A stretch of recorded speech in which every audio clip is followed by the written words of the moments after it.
우리는 지금 하루하루를 이렇게 살아가고 있습니다. 이제 하루하루를 살아가다 보면 가끔씩 깜빡깜빡 까먹을 때가 있지요. 그래서 깜빡깜빡 까먹는 거를 어떨 때는 건망증이라고 그러고 어떨 때는 치매라고 그러죠. 굉장히 비슷하지만 또 다른 게 건망증과 치매입니다. 그럼 어떤 거는 건망증이고 어떤 건 치매죠? 어떻게 구분합니까? 여러 가지 방법이 있는데 그 중에 하나가 계단입니다. 그래서 우리가 1층에 있다가 2층으로 올라갔습니다. 근데 내가 왜 올라왔지? 이걸 까먹으면 이게 뭐죠? 건망증이에요. 그건 건망증입니다. 근데 내가 계단을 열심히 가고 있다가 내가 지금 올라가야 되나 내려가야 되나 이렇게 생각하면 뭐죠? 그게 치매예요. 그죠? 그게 치매입니다. 그래서 우리가 이렇게 깜빡깜빡 하는데 건망증과 치매가 다를 수 있죠. 근데 저는 이런 생각을 해봐요. 죄송합니다. 우리가 지금 하루하루를 살아가고 있는데 우리는 하루하루 살아가고 있을까요? 하루하루 죽어가고 있을까요? 어떻게 생각하십니까? 지금 하루하루가 지났습니다. 벌써 10월 28일이고요.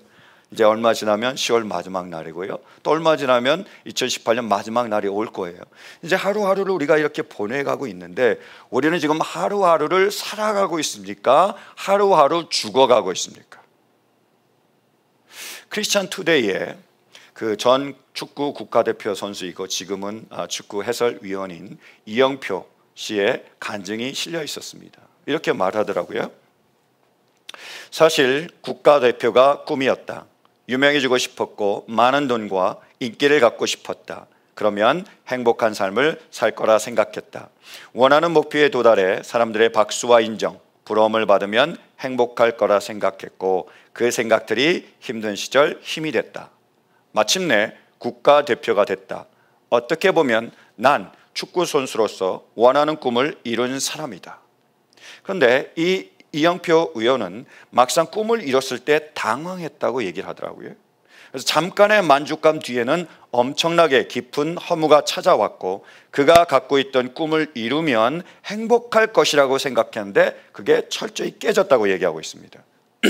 그때부터 그는 삶은 무엇인지, 어디서 행복을 찾을 수 있을지, 어떻게 살지, 무엇 때문에 살지 질문하기 시작했다고 합니다. 그래서 이렇게 얘기합니다. 왜 사는가 했을 때 굳이 살아야 할 이유를 발견하지 못했다. 아직도 잊을 수 없는 큰 충격이었다.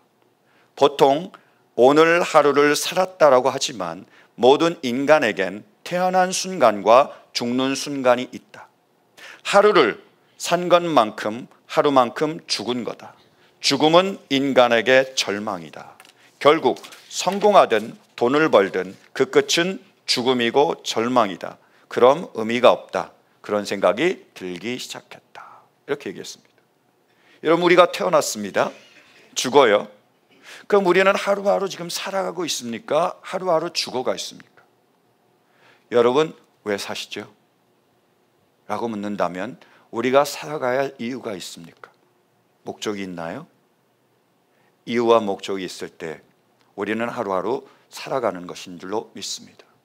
정말 우리 모두가 우리 주님 안에서 하루하루 죽어가는 것이 아니라 하루하루 살아갈 수 있는 은혜가 있기를 간절히 축원합니다. 오늘 우리에게 주신 말씀은 바로 나사로의 부활 이야기지요. 베단이라는 자그마한 동네에 나사로와 마르다와 마리아가 살았습니다. 그들의 부모에 대한 이야기가 없는 걸로 봐서는 부모가 안 계신 거예요. 3남매만 오손도손 살고 있었습니다. 근데 어느 날 그 가정의 기둥이 되는 그 가장인 나사로가 병에 걸렸습니다. 그래서 점점점 죽어가고 있었어요. 그래서 큰일이다 여겨가지고 마리아와 마르다가 급히 사람을 예수님께 보냈습니다. 예수님, 당신이 사랑하는 지금 나사로가 죽어가고 있습니다. 빨리 오셔서 나사로 좀 구해주세요 라고 얘기를 했어요. 근데 하루가 지나고 이틀이 지나고 3일이 지나도 예수님께서 안 나타나시는 거예요. 결국 시름시름 앓다가 나사로는 죽었습니다. 그리고 죽은 지 4일이 지나서야 예수님께서 오셨어요. 그리고 예수님께서 오신 다음에 마르다에게 이렇게 말씀하셨습니다. 보실까요? 25절이요. 예수께서 마르다에게 말씀하셨다. 나는 부활이요 생명이니 나를 믿는 사람은 죽어도 살고. 이렇게 말씀하셨습니다. 사랑하는 성도 여러분, 정말로 우리 예수님께서 부활이요 생명이신 줄로 믿으십니까? 예수님을 믿으면 다시 살게 될 줄로 믿습니까? 부활하셨어요. 예수는 부활이십니다. 근데 부활의 뜻이 뭐죠? 우리가 잘 알다시피 죽었다가 다시 사는 게 부활이잖아요. 그래서 나사로가 죽었습니다. 4일 뒤에 다시 살아났습니다. 그게 부활이에요. 우리가 잘 아는 부활입니다. 네, 여러분요, 또한 부활은 바로 죽음 이후의 삶이 바로 부활입니다. 죽음이 있고 죽음으로 끝나는 것이 아니라 그 뒤에 다른 세계가 있고 그 가운데 삶이 있습니다. 이게 부활이에요. 그래서 부활을 잘 이해하기 위해서는 먼저 죽음을 이해를 해야 됩니다. 예수님께서는 나사로를 통해서 부활의 역사, 그 이적을 나타내기를 원하셨습니다. 그래서 한 게 뭐냐 하면 나사로가 죽게 하셨습니다. 부활을 이루기 위해서 먼저 죽음을 경험하게 하신 거예요. 그리고 그 죽음을 통해서 실은 부활의 이적이 나타난 겁니다. 그러니까 부활을 이해하려면 죽음을 알고 있어야 됩니다. 라티어 경구 중에 명언 중에 이런 말이 있습니다. 메멘토 모리. 무슨 말이냐? 메멘토 기억해라. 모리 죽음입니다. 그러니까 죽음을 기억하라는 말이 있어요. 그 말은 무슨 말이냐? 우리가 죽는다는 것을 기억하라는 겁니다. 우리가 계속 살아가다 보면서 우리가 잊고 사는 게 뭐냐면 우리가 언젠가 죽는다는 것, 그것을 우리가 잊어버린다는 거예요. 그래서 메멘토 모리, 우리가 죽는다는 것을 기억하라고 얘기하는 거예요. 유진 피터슨 목사님이 쓰신 The Pastor라는 책이 있습니다. 그 책에서요, 그 목사님이 이런 일화를 나눠주고 계세요. 젠과 내가 뉴멕시코에 있는 사막의 그리스도라는 베네딕트회 수도원을 방문했을 때였다. 기도 시간을 가진 예배당에서 식당으로 가는 길에는 묘지가 있었는데 거기에 관을 묻기 위해서 땅을 파놓은 곳이 있었다. 젠이 물었다. 수사 한 분이 돌아가셨나요? 아니요. 다음에 돌아가실 분을 위한 자리입니다. 하루에 3번씩 이 수사들은 함께 기도한 후 함께 먹으러 가는 길에 자기들 중 누군가는 다음 차례가 되리라는 사실을 생각할 수밖에 없었다. 무슨 일인지 아시지요? 여기에 식당이 있습니다. 먹는 곳이에요. 여기에 기도하는 예배실이 있습니다. 근데 그 사이에 뭐가 있다고요? 묘지가 있는 거예요. 근데 파놨습니다. 땅을 파놔서 묻을 바로 그 준비를 다 해놓은 거예요. 그러면서 하루에 3번 거기를 지나가면서 누군가는 죽는다는 것, 나도 죽을 수 있고 내 옆에도 누군가는 죽을 수 있다는 것. 그래서 메멘토 모리, 그 죽음을 기억했습니다. 초대 교회에 로마의 박해를 피해서 그리스도인들이 숨어든 곳이 바로 카타콤입니다. 카타콤은요, 묘지입니다. 묘지예요. 로마의 묘지입니다. 그래서 그 안에 들어가 보면 유골들이 딱 쌓여져 있습니다. 앞에도 유골, 뒤에도 유골, 옆에도 유골. 그들이 어느 곳에서 주님을 향한 부활의 신앙을 꿈꾸고 그 부활을 소망했을까요? 죽음입니다. 죽음을 알아야 우리가 부활을 이해할 수가 있습니다. 여러분, 우리 모두는 죽습니다. 그러면 죽음 이후에는 어떻게 될까요? 죽음 이후에는 소멸이 되고 아무것도 없어집니까? 노예, 아니에요. 성경은 분명히 말씀하십니다. 우리가 죽음 뒤에는 반드시 2곳 중에 한 곳에 있게 됩니다. 죽은 다음에 우리는 천국에 있든지 죽은 다음에 우리는 지옥에 있게 된다는 거예요. 반드시 죽음 뒤에는 이 2가지 세계가 기다리고 있고 우리는 둘 중에 한 곳에서 살아가게 된다는 거죠. 그러면 천국은 어떤 곳입니까? 보실까요? 성경이 증언합니다. 천사는 또 수정과 같이 빛나는 생명수의 강을 내게 보여주었습니다. 그 강은 하나님의 보좌와 어린 양의 보좌로부터 흘러나와서 도시의 넓은 거리 한가운데를 흘렀습니다. 강 양쪽에는 12종류의 열매를 맺는 생명나무가 있어서 달마다 열매를 내고 그 나뭇잎은 민족들을 치유하는 데 쓰입니다. 다시 저주를 받을 일이라고는 아무것도 그 도성에 없을 것입니다. 하나님과 어린 양의 보좌가 도성 안에 있고 그의 종들이 그를 예배하며 하나님의 얼굴을 뵐 것입니다. 그들의 이마에는 그의 이름이 적혀 있고 다시는 밤이 없고 등불이나 햇빛이 필요 없습니다. 그것은 주 하나님께서 그들을 비추시기 때문입니다. 그들은 영원 무궁하도록 다스릴 것입니다. 천국은 바로 이런 것입니다. 천국에서 우리는 주님과 함께 거하며 그분과 함께 영원한 안식과 영원한 행복과 평안을 누리게 되는 것이죠. 다시는 밤이 없습니다. 저주도 없습니다. 거기에는 슬픔도 없고 눈물도 없는 곳이죠. 거기에서 영원히 거하게 되는 곳, 그것이 바로 천국입니다. 네, 여러분, 지옥은 어떤 곳이지요? 보실까요? 지옥이요. 지옥에서는 그들을 파먹는 구더기들도 죽지 않고 불도 꺼지지 않는다. 모든 사람이 다 소금에 절이듯 불에 절여질 것이다. 지옥에 가면 이런 고통을 받습니다. 지옥에 가면 이렇게 죽을 정도로 고통스러운데요, 죽지 못하고 고통을 받습니다. 그것이 지옥이에요. 죽음 뒤에는 이 두 가지 중에 한 곳에 가게 되고 이러한 일들을 우리가 경험하게 된다는 거죠. 그래서 예수님께서는 이 천국과 지옥을 아주 사실적으로 그리고 실제적으로 잘 묘사해 주셨습니다. 누가복음 16장에 나오지요. 누가복음 16장에 보면 부자가 나옵니다. 이 부자는요, 없는 것이 없는 사람이에요. 우선 부자니까 돈이 많았습니다. 그러니까 먹을 음식도 많았고요, 옷도 좋은 옷, 명품을 입었고요, 집도 큰 집, 저택, 맨션에 살았습니다. 차를 몰았다면 아마 람보르기니를 탔을 거예요.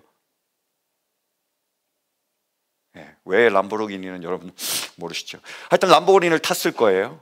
그래서 이 사람은 매일 잔치를 벌이면서 살았습니다. 없는 게 없는 사람이었어요. 근데 그 집 앞에 거지가 있었습니다. 이름도 나사로입니다. 근데 이 나사로는 반대로 있는 게 없는 사람이었습니다. 거지였죠. 돈이 없었습니다. 그러니까 먹을 것도 없었고요, 그리고 옷도 없었습니다. 집도 없었어요. 그러니까 그 집 앞에 있었던 거죠. 게다가 건강도 없었습니다. 그래서 피부병을 앓았고 진물이 흘러서 개들이 와서 핥았습니다. 그런데 둘 다 뭐죠? 죽었습니다. 죽고 난 다음에 거꾸로 됐습니다. 이 거지는 천국에서 낙원에서 아브라함 품에서 평안과 안식을 누리고 있었고요, 이 부자는 반대로 지옥에서 엄청난 죽을 것 고통이지만 죽지 못하는 고통, 그 불구덩이 같은 그 고통을 느끼고 있었습니다. 고통받고 있었어요. 그래서 이 지옥에 있던 그 지옥불에서 고통받는 그 부자가 원하는 게 뭐냐면, 너무 뜨거우니까, 너무 고통스러우니까 제발 아브라함이 물 한 방울 찍어서 자기 혀에 발라주기를 원했습니다. 근데 아브라함이 얘기해요. No way, 할 수 없다. 천국과 지옥 사이에는 큰 웅덩이가 있어서 천국에서 지옥으로 내려갈 수도 없고 지옥에서 천국으로 올라올 수도 없다고 얘기를 합니다. 그러자 이 부자는 자신의 간절한 소원을 아브라함에게 고합니다. 그건 뭐냐 하면, 지금 살고 있는 5명의 형제라도 이 지옥에 오지 않게 해달라고 구해요. 너무너무 고통스러웠는데, 내가 이전에는 몰랐는데 제발 우리 5 형제반은 이렇게 고통스러운 곳에 와서 나처럼 이렇게 영원히 고통받지 않게 해달라고 요구를 합니다. 부탁을 해요. 그때 아브라함이 이 부자에게 이렇게 얘기합니다. 보실까요? 29절이요. 그러나 아브라함이 말하였다. 그들에게는 모세와 예언자들이 있으니 그들의 말을 들어야 한다. 얘기합니다. 그러자 부자는 이렇게 대답합니다. 30절이요. 부자는 대답하였다. 아닙니다. 아브라함 조상님, 죽은 사람들 가운데서 누가 살아나서 그들에게로 가야만 그들이 회개할 것입니다. 그래서 아브라함이 이렇게 얘기합니다. 31절이요. 아브라함이 그에게 대답하였다. 그들이 모세와 예언자들의 말을 듣지 않는다면 죽은 사람들 가운데서 누가 살아난다고 해도 그들은 믿지 않을 것이다. 말씀하십니다. 세상 사람들은 지금 모세와 선지자들의 말을 믿지 않습니다. 세상 사람들은 예수님께서 죽었다가 다시 살아나셨는데 그분의 말을 믿지 않습니다. 세상 사람들은 하나님의 말씀을 믿지 않습니다. 그들은 천국과 지옥을 믿지 않습니다. 결국 어디에 있을까요? 지옥에 있을 것입니다. 여러분, 우리는 어떻습니까? 우리는 주님의 말씀을 믿습니까? 천국과 지옥이 있음을 믿으십니까? 우리 예수님이 구주이심을 믿으십니까? 그래서 우리가 천국에서 그 영원히 행복하고 평안한 그런 삶을 누리기를 원하십니까? 우리가 천국에 들어가려면, 천국의 삶을 들어가려면 어떻게 해야 되지요? 주님 말씀하고 계시는 거예요. 다시 보실까요? 25절이요. 자, 이렇게 말씀하십니다. 25절이요. 예수께서 마르다에게 말씀하셨다. 나는 부활이요 생명이니 뭐라고요? 나를 믿는 자는. 나를 믿어야 된다는 거예요. 예수님을 믿어야 우리가 부활의 삶, 천국의 삶, 죽은 이후의 삶을 살아갈 수가 있습니다. 우리 모두에게 이 하나님의 놀라운 은혜, 예수 그리스도를 믿을 수 있는 이 믿음의 은혜가 있기를 간절히 축원합니다. 여러분, 우리가 마음으로 믿어 의에 이르고 입으로 신하여 구원에 이른다고 말씀하셨습니다. 이 시간 우리 주님 앞에서 우리의 이 믿음을 우리가 선포하기를 원합니다. 그래서 우리가 아멘으로 이렇게 우리의 믿음을 선포하겠습니다. 여러분, 정말로 우리 예수님께서 우리의 구주이심을 믿으십니까? 정말 우리 예수님께서 저 하늘에서 우리를 구원하기 위해서 이 땅에 오셨음을 믿으십니까? 그 예수님께서 우리를 위하여 십자가에 달려 죽으셨음을 믿으십니까? 그 예수님께서 3일 만에 부활하셨음을 믿으십니까? 그 예수님께서 하늘에 오르셔서 하나님 우편에 앉아 계심을 믿으십니까? 그 예수님께서 언젠가 다시 재림하셔서 산자와 죽은 자를 심판하실 줄로 믿으십니까? 그 예수님이 우리를 구원하셨음을 믿으십니까? 아멘이라고 고백한 여러분에게 하나님의 천국의 은혜, 그 부활의 은혜가 있기를 간절히 축원합니다. 아멘. 놀라운 믿음이죠. 놀라운 은혜입니다. 그런데 우리가 또한 알아야 될 것이 있습니다. 그건 뭐냐 하면 부활은 생명이라는 거죠. 부활은 생명입니다. 생명이에요. 우리 말씀 보실까요? 자, 25절 시작. 예수께서 마르다에게 말씀하셨다. 나는 부활이요 뭐요? 생명이라고 말씀하셨습니다. 부활은 뭐죠? 죽었다가 살아나는 거라고 말씀하셨잖아요. 그럼 생명은 무엇입니까? 26절 보실까요? 살아서 나를 믿는 사람은 영원히 죽지 아니할 것이다. 이겁니다. 부활은 다시 죽었다가 살아나는 것, 죽음 뒤에 우리가 천국의 그런 삶을 살아가는 것이 부활이라면 생명은 뭐냐? 바로 우리가 살아서 믿는 것, 믿어서 사는 것입니다. 믿음으로 사는 것, 그것이 생명이라는 거예요. 제가 몇 년 전에 식스센스라는 영화를 본 적이 있습니다. 영화를 보면서요 깜짝 놀랐습니다. 놀라운 반전이 있었잖아요. 뭐죠? 거기 주인공이 브루스 윌리스였는데요, 그가 처음부터 자기가 살았다고 생각했는데 마지막 보니까 자기가 죽어 있는 거예요. 깜짝 놀랐습니다. 굉장한 반전이었어요. 네, 여러분, 성경 말씀에는요 이것보다 더 엄청나고 깜짝 놀랄 그런 반전이 있습니다. 뭔지 아세요? 지금도 수많은 사람들이 자기가 살아있다고 생각하지만 죽어 있다는 거죠. 이 세상에 수많은 사람들이 자기는 지금 살아있다고 살아가고 있다고 생각하지만 그들은 죽어 있고요 죽어가고 있다는 겁니다. 말씀 보실까요? 자, 마태복음 8장입니다. 또 제자 가운데 한 사람이 말하였다. 주님, 내가 먼저 가서 아버지의 장례를 치르도록 허락하여 주십시오. 예수께서 그에게 말씀하셨다. 너는 나를 따라오너라. 죽은 사람의 장례는 죽은 사람들이 치르게 해두어라. 어떤 사람이 주님을 따르기를 원했는데 아버지가 돌아가셨어요. 그래서 아버지 장례 치르고 내가 주님 따를게요 라고 얘기하니까 주님이 말씀하셨죠. 뭐라고요? 죽은 자가 죽은 자를 장례 치르게 하라, 이렇게 얘기했습니다. 여러분, 어떻게 죽은 사람이 죽은 사람을 장례 지내죠? 무슨 말씀이시죠? 주님이 말씀하신 것은 영적으로 죽어있는 자가 육적으로 죽어있는 자를 장례 치르게 하라, 이렇게 말씀하신 겁니다. 예수님이 지금 말씀하신 것은 우리에게 두 가지 삶이 있다는 거예요. 두 가지의 죽음이 있습니다. 하나는 영적인 죽음이고 또 하나는 육적인 죽음이 있다는 거예요. 이 세상 사람들이 모르고 지나치고 있는 건 뭐냐면 그들이 육적인 죽음이 뭔지는 알지만 더 중요한 영적인 죽음이 뭔지는 모른다는 겁니다. 육적으로 그들이 잠시 죽을 수 있다는 것은 알지만 영적으로 영원히 죽을 수 있다는 것은 그들이 모른다는 거예요. 모른다는 겁니다. 여러분, 죽음이 뭐죠? 우리가 육적인 죽음은 육체가 있고 영혼이 있는데 이게 나눠지면 죽음이잖아요. 그죠? 여기에 영혼이 담겨 있는데 이 영혼이 육체에서 떠나면 분리가 되면 우리가 그걸 죽음이라고 부릅니다. 마찬가지예요. 영적인 죽음이 뭐죠? 우리가 생명이신 예수님이 계시는데 우리가 그 생명과 분리되면, 나눠지면, 떨어지면 이게 죽음입니다. 우리가 생명이신 하나님 아버지가 계시는데 그분에게서 나눠지면, 떨어지면 분리가 되면 이게 죽음이에요. 그래서 하나님께서는 선악과를 따먹으면 너희가 정녕 죽으리라고 말씀하셨습니다. 바로 죽는다고 말씀하신 거예요. 무슨 말씀하셨습니다. 근데 아담과 하와가 선악과를 따먹었습니다. 자, 질문 드릴까요? 그들이 죽었습니까? 죽지 않았습니까? 다시요. 바로 죽었습니까? 바로 죽지 않았습니까? 제가 좋아하는 대답, 보스입니다. 둘 다죠. 그죠? 그들이 선악과를 따먹었어요. 근데 바로 육체적으로는 죽지 않았습니다. 꽤 오래 살았어요. 그죠? 근데 우리가 알아야 될 건 뭐냐면 선악과를 따먹는 순간 그들은 영적으로 죽었습니다. 하나님과 그들과의 관계가 끊어지고 분리된 거죠.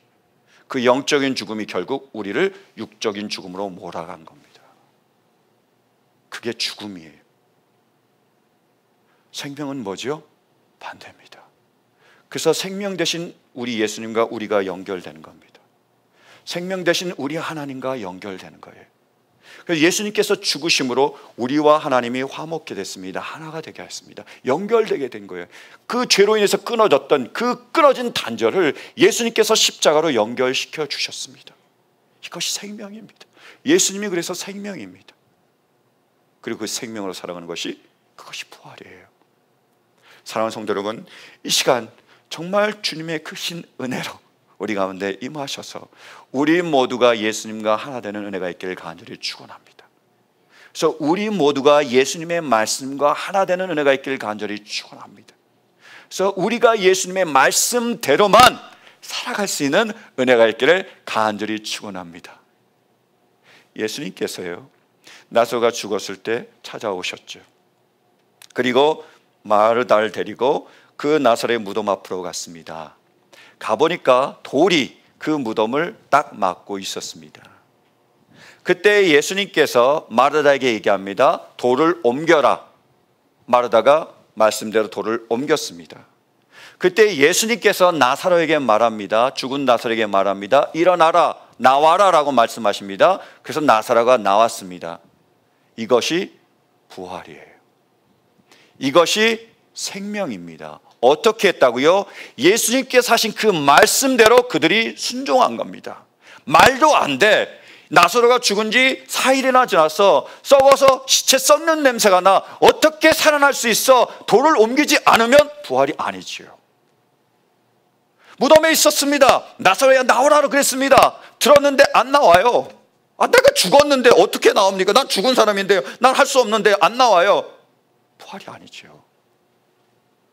예수님이 말씀하시면 그 말씀이 진리이게, 그 말씀이 생명이게 말씀대로만 살아가는 것, 그것이 바로 부활이며 생명입니다. 간절히 원하는 것은 우리 모두가 이 생명을 살아갈 수 있는 은혜가 있기를 간절히 축원합니다.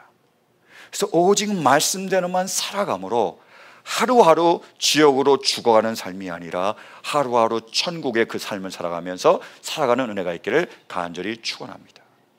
그래서 무엇보다도 우리가 서로 사랑할 수 있는 그런 은혜가 있기를 간절히 축원해요. 왜요? 주님께서 이렇게 말씀하셨으니까요. 말씀 보실까요? 마가복음 12장 함께 봉독합니다. 시작. 율법학자들 가운데 한 사람이 다가와서 그들이 변론하는 것을 들었다. 그는 예수가 그들에게 대답을 잘하시는 것을 보고서 예수께 물었다. 모든 계명 가운데서 가장 으뜸되는 것은 어느 것입니까? 예수께서 대답하셨다. 첫째는 이것이다. 이스라엘아 들어라. 우리 하나님이신 주님은 오직 한 분이신 주님이시다.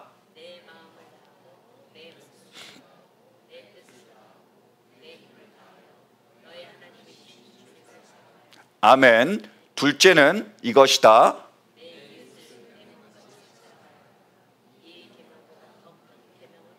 아멘. 그래서 바울 사도는 얘기합니다. 사랑이 율법의 완성이다. 그러므로 우리 모두가 정말로 주님이 우리를 사랑하셨던 것처럼 우리도 그렇게 사랑할 수 있기를 간절히 축원합니다. 그럼 어떻게 사랑해야 되죠? 지난주 나눈 것처럼 고린도전서에 잘 나와 있잖아요. 보실까요? 고린도전서 13장. 사랑은 오래 참고 친절합니다. 사랑은 시기하지 않으며 뽐내지 않으며 교만하지 않습니다. 사랑은 무례하지 않으며 자기의 이익을 구하지 않으며 성을 내지 않으며 원한을 품지 않습니다. 사랑은 불의를 기뻐하지 않으며 진리와 함께 기뻐합니다. 사랑은 모든 것을 덮어주며 모든 것을 믿으며 모든 것을 바라며 모든 것을 견딥니다. 아멘. 이렇게 사랑할 수 있기를 간절히 바랍니다. 이렇게 사랑하기로 결단하십니까? 자, 그럼 우리의 결단을 우리가 선포하겠습니다. 그래서 우리가 대꾸식으로 할게요. 그러니까 제가 사랑은 하면 여러분이 대답하시면 되는 겁니다. 4절 다시 한번 보실까요? 그래서 연습하면 사랑은 너무 잘하시네. 연습도 필요 없었을 것 같아요. 자, 하시겠습니다. 우리의 마음을 담아서 결단하면 내가 이렇게 사랑합니다. 고백하며 우리가 이렇게 하나님께 나아가겠습니다. 자, 사랑은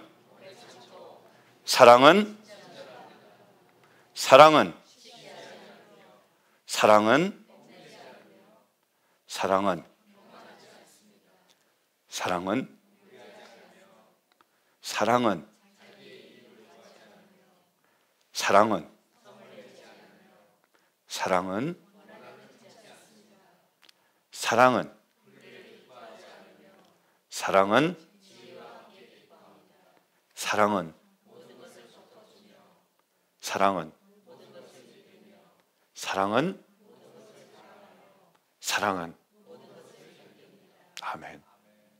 우리 모두가 이렇게 남편과 아내를, 우리의 부모와 자녀를, 우리 옆에 있는 그분들을 이렇게 사랑할 수 있는 은혜가 있기를 간절히 축원합니다. 그런데 쉬운 일이 아니지요. 제가 전에 교회에서 사역할 때 이 사랑의 주제를 가지고 제가 열띠게 마음을 다해서 정성을 다해서 강력하게 제가 말씀을 전한 적이 있습니다. 이렇게 사랑을 팍 선포하는데 아멘 아멘 하고요. 어떤 분은 눈물까지 흘리시는 분이 계시더라고요. 오늘은 나만 눈물 흘리는 것 같은데 그런 역사가 나타났습니다. 굉장히 제가 은혜가 됐어요. 하나님, 그래서 찬양했습니다. 근데 조금 뒤에 예배가 다 끝나고 주차장에서 굉장히 시끄럽더라고요. 가서 보니까 차 때문에 싸우고 있는 거예요. 차를 빼라 마라. 그래서 제가 얼마나 그때 낙담이 됐던지, 주님 이게 뭡니까? 이렇게 사랑을 선포했는데요. 근데 그게 우리의 인생이잖아요. 그게 우리의 모습입니다. 정말 우리가 이 시간 결단했잖아요. 주님, 사랑은 모든 것을 견디며 모든 것을 덮으며 모든 것을 바라며 모든 것을 견딘다고 말씀하셨는데 그렇게 사랑하기를 원합니다라고 결단을 했는데 또 집에 가서 우리가 막상 대하면 얼굴을 보면 하는 일을 보면 사랑할 수가 없습니다. 그래서 어떻게 해야 되죠? 죽어야 합니다. 우리가 죽어야 우리는 비로소 사랑할 수 있어요. 말씀 보실까요? 갈라디아서 2장 20절. 나는 그리스도와 함께 십자가에 못 박혔습니다. 이제 살고 있는 것은 내가 아닙니다. 그리스도께서 내 안에서 살고 계십니다. 내가 지금 육신 안에서 살고 있는 삶은 나를 사랑하셔서 나를 위하여 자기 몸을 내어주신 하나님의 아들을 믿는 믿음 안에서 살아가는 것입니다. 내가 죽을 때에 내 생각과 내 감정과 내 원함을 죽일 때에 내가 할 수 있다는, 내가 하겠다는 이 능력을 죽일 때에 주님의 사랑을 구하고 그 사랑을 간절히 바라고 그 사랑을 받을 때 비로소 우리는 그렇게 사랑할 수 있습니다. 그래서 욱하는 마음이 들 때마다, 한방할 때마다, 정말로 어떻게라는 그러한 마음이 들 때마다 우리 마음에 사랑할 수 없을 때 우리 모두 기도함으로 주님의 사랑을 간절히 구할 수 있기를 간절히 바랍니다. 주님이 주신 그 사랑을 받고 그 사랑으로 우리가 이렇게 서로 사랑할 수 있기를 간절히 축원합니다. 그때 우리 가정이 하나가 될 줄로 믿습니다. 우리 가정 가운데 진정한 회복이 임할 줄로 믿습니다. 교회가 하나가 되고 그리고 우리 모든 사람들과 하나가 되고 우리 모두 천국의 삶을 누릴 줄로 믿습니다. 이렇게 주님의 말씀대로 사랑함으로 우리 모두가 하루하루 죽어가는 것이 아니라 하루하루 살아갈 수 있기를 간절히 축원합니다. 지난 22일 날 수많은 그리스도인들의 사랑과 존경을 받고 또 저도 개인적으로 굉장히 좋아하는 그런 유진 피터슨 목사님이 돌아가셨습니다. 85세의 나이에 그렇게 소천하셨어요. 근데 이 목사님의 임종을 맞이하면서 유가족들이 인터뷰에서 이런 말을 했습니다. 제가 나눌게요. 그는 며칠 동안 땅과 하늘 사이에 얇고 성스러운 공간을 항해했다. 우리는 그가 낙원에 들어오는 것을 환영하는 무리들에게 하는 것 같은 말을 우연히 들었다. 그 말은 오순절 신앙 배경을 가진 그의 한두 마디의 방언인지도 모른다. 그의 마지막 말 중에는 가자, 렛츠 고도 있었다. 얼굴엔 기쁨이 넘쳤다. 그는 몇 차례의 웃음을 보였고 축복 속에 기쁨을 남겼다. 유한한 육체가 침묵을 지켜야 하는 최고의 순간이었다. 이 순간에 대해 무슨 말을 한다면 거룩일 것이다. 이렇게 얘기를 했어요. 유진 피터슨 목사님이 죽음을 앞두고 죽어가면서 하신 말이 뭐라고요? 렛츠 고! 가자였습니다. 근데 이 렛츠 고라는 말은 실은 우리 예수님께서 하신 말씀을 인용한 겁니다. 말씀 보실까요? 마태복음 26장 46절이요. 일어나서 가자, 보아라, 나를 넘겨줄 때가 가까이 왔다. 뭐죠? 일어나라, get up. 가자가 뭐죠? Let's go! 이렇게 하신 거예요. 예수님께서 Let's go 하셨습니다. 그것을 유진 피터슨이 Let's go! 인용한 거예요. 지금 예수님께서 겟세마네에서 그 땀방울이 피방울 때 또 기도하셨습니다. 그리고 기도를 마치자 예수님을 잡아 죽이려는 로마 군병들이 온 거예요. 예수님 말씀하십니다. Let's go! 나를 죽이려는 자들에게 우리가 가자라는 거예요. 그래서 죽음을 향해 가셨습니다. 그리고 죽으셨어요. 그러자 어떤 일이 일어났죠? 3일 만에 부활했습니다. 그리고 하늘에 오르셔서 천국 보좌에 앉으신 겁니다. 주님은 제자들에게 Let's go 하신 거예요. 나와 함께 죽자라고 말씀하셨습니다. 그러면 너희가 살 것이다. 그때 천국의 삶, 부활의 삶을 누릴 것이다 라고 말씀하신 겁니다. 유진 목사님은 이걸 이해했습니다. 그래서 죽음을 앞두고 뭐라고요? 죽어가면서 Let's go! 가자라고 얘기하신 거죠. 사랑하는 성도 여러분, 우리 모두 이제 Let's go 할 수 있길 간절히 바랍니다. Let's go! 주님과 함께 죽을 수 있길 바랍니다. Let's go! 그래서 주님과 함께 살 수 있길 바랍니다. Let's go! 주님과 함께 천국의 삶을 살아갈 수 있는 은혜가 있기를 간절히 축원합니다. 그래서 하루하루 우리의 삶이 죽음으로 지옥으로 가는 그러한 죽어가는 삶이 아니라 천국을 향해 가는 하루하루 살아가는 삶이 될 수 있기를 간절히 축원합니다. 우리 이 마음을 담아서 우리 한번 외쳐볼까요? Let's go! Let's go! Let's go! 할렐루야! 이렇게 나아갈 수 있는 은혜가 있기를 간절히 축원합니다. 아멘. 이 마음을 담아서 우리 찬양을 하나님께 나아가겠습니다. 우리 함께 일어서서 찬양하시겠습니다.